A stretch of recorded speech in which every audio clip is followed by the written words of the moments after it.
Autism spectrum disorder എന്ന അവസ്ഥയുമായി ബന്ധപ്പെട്ട് ഏറ്റവും കൂടുതൽ കേൾക്കുന്ന ടേമാണ് ഡയറ്റ്.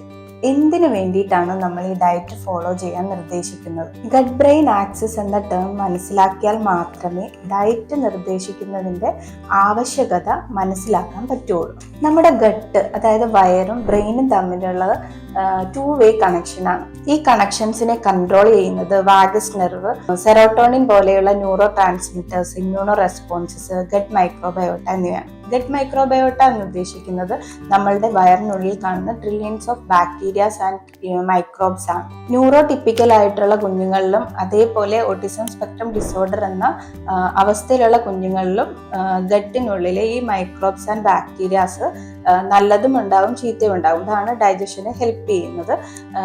ഓട്ടിസം സ്പെക്ട്രം ഡിസോർഡർ എന്ന അവസ്ഥയിൽ നല്ല ബാക്ടീരിയസിനേക്കാളും ഏറ്റവും കൂടുതൽ കാണുന്നത് ഹാംഫുൾ ആയിട്ടുള്ള ബാക്ടീരിയസ് ആണ്. അതിൻ്റെ ഭാഗമായിട്ട് അവരുടെ ഡൈജഷൻ പ്രോപ്പർ ആവാതെ ഡിസ്ബയോസിസ് എന്ന അവസ്ഥയിലേക്ക് പോകും.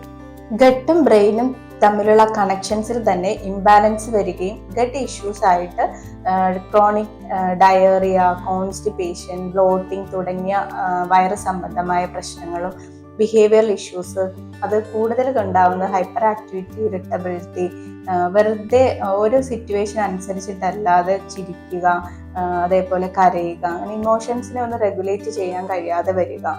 ഈ പ്രശ്നങ്ങളൊക്കെ പരിഹരിക്കാനും ഗട്ട് ബ്രെയിൻ ആക്സിസ് ബാലൻസ് ചെയ്ത് പോകാനും വേണ്ടിയിട്ടാണ് നമ്മൾ ഓട്ടിസം സ്പെക്ട്രം ഡിസോർഡർ എന്ന അവസ്ഥയിൽ ഡയറ്റ് നിർദ്ദേശിക്കുന്നത്.